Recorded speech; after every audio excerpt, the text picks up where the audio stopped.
오늘은 제가 좀 재밌는 이야기가 있어서 그냥 한번 또 이렇게 카메라 앞에 섰거든요.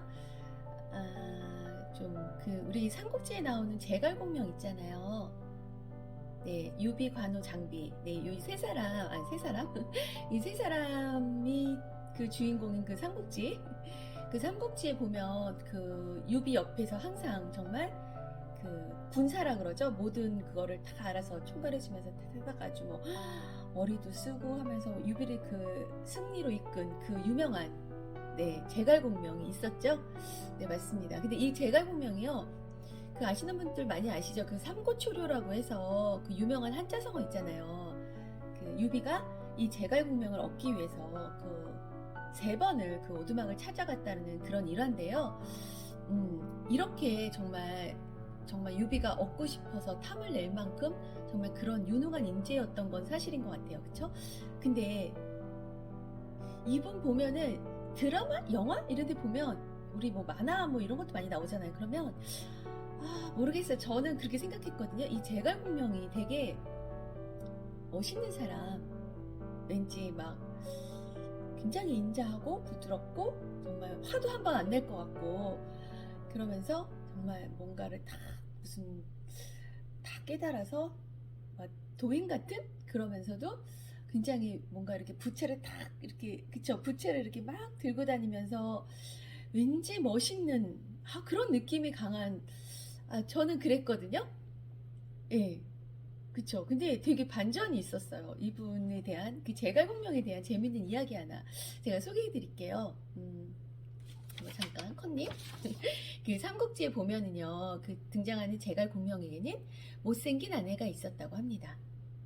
예, 처음부터 바로 팩트로 들어가는데, 네, 바로 이 못생긴 아내가 있었다고 해요, 제갈공명한테는. 이 못생긴 아내를 어떻게 얻었냐면, 그 황승원이라는 사람이 자기의 딸을 추천을 했는데, 자신에게는 추한 딸이 하나 있다. 근데 이 딸은 노란 머리에 피부색은 검지만 재능은 당신과 비교해서 전혀 손색이 없을 정도로, 그래서 당신에겐 좋은 배필이 될 수 있는 그런 그런 여자다, 이렇게 자기 딸을 추천을 했다고 해요.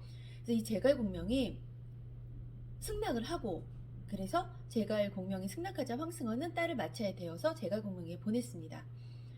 근데 이 당시 또 사람들한테는 이 이야기가 웃음거리가 됐다고 해요. 그래서 공명의 아내 고르는 일은 흉내내지 마라, 이런 소문이 돌 정도로 좀 많이 좀 그랬나 보죠. 그래서 이 제갈공명이 결혼을 하고 이제 첫날 밤이 되었는데, 딱 신방에 들어가잖아요. 신방에 들어갔는데 황씨 부인이 정말 너무 못생겨서 이 차마 제갈공명이 그 자리에 있지 못하고 막 방을 나가려고 한 거예요. 그러자 이제 신부 황씨가 제갈공명의 이제 옷깃을 딱 잡았대요. 그래서 잡자마자 바로 이렇게 힘에 의해서, 그쵸? 우두둑.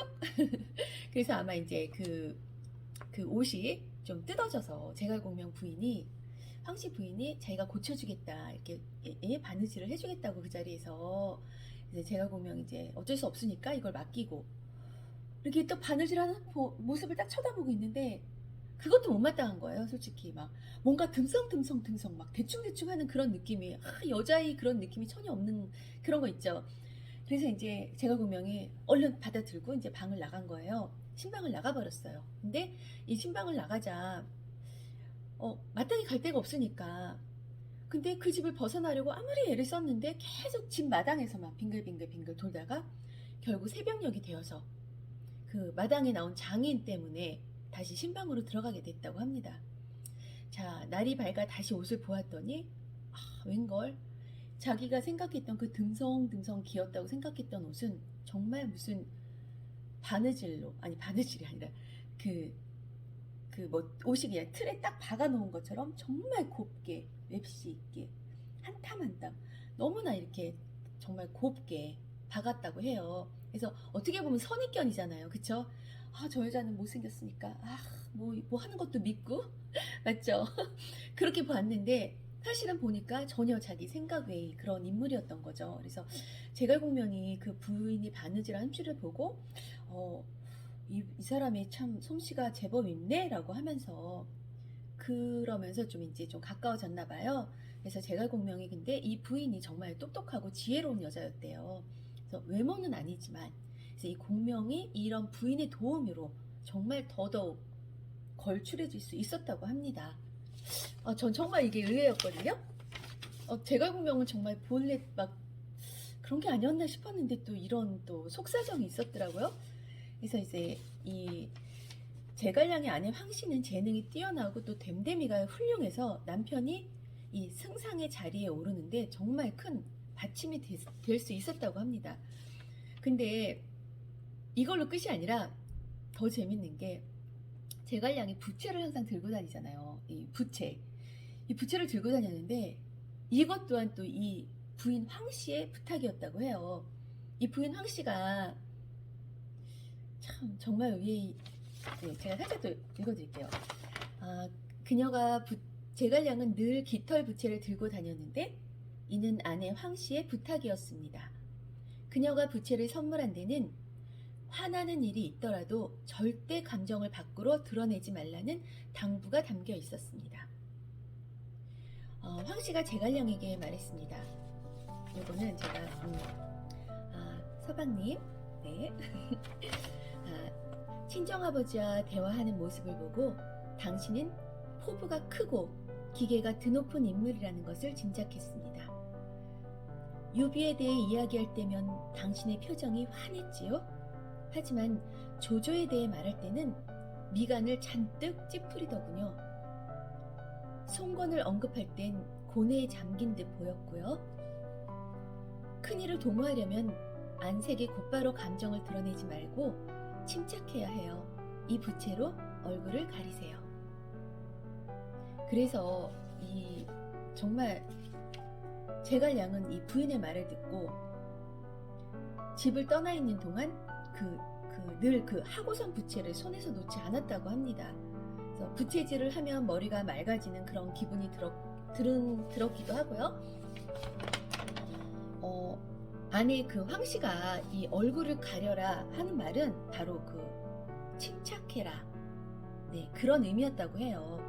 그녀는 이제 정말 이 여자분이 더 대단한 거죠. 이 부인이 그 마음이 고요해야 그 태어남을 유지할 수 있고 그 다음에 이성을 유지할 수 있다. 그것을 그 와이프가 알고 제갈량한테 이렇게 이야기를 한 거죠. 정말 의외 아닌가요? 저는 정말 이게 되게 놀랐어요. 제갈량 하면 타고나면서부터 저는 성인 군자? 무슨 도인? 전 이렇게 생각했거든요. 근데 이분도 정말 아내의 도움으로 자신의 어떠한 그 성질머리? 그쵸? 맞죠? 성질? 우리 보통 다 욱하는 성질 있잖아요. 저도 그런데 뭐 그런 분들 정말 많잖아요. 정말 우리가 깨달은 도인이 아닌 이상 참 쉽지 않죠. 순간순간 화가 나고 욱하고 하면 이 감정을 자제를 못해서 그래서 이제 싸움도 많이 나고 불협화음이 많이 생기는데 제갈량도 정말 별 수 없는, 네, 어찌 보면 정말 한낱 우리와 똑같은 정말 한 사람의 인간이었던 거죠. 그래서 이 사람도 자신의 어떠한 이런 타고난 성격 이런 거를 너무나 드러내는 거를 갖다가 이 황씨 부인이 그를 정말 제대로 맞춰서 개조를 했다고 할까요?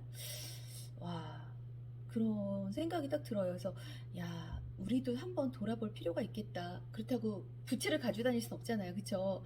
근데 정말 이 욱하는 성질 때문에 저뿐만 아니라 여러분들도 참 많이 어떠한 좀 안 좋은 상황? 그런 게 이제 사람들하고 많이 싸우게 되거나 승질을 내서 이렇게 정말 분위기 이상해지거나 이런 경우 되게 많잖아요. 근데 우리도 정말 이거 한번 황씨 부인의 지혜를 한번 배워봐야 되지 않을까. 저 그런 생각이 딱 들더라고요. 그쵸?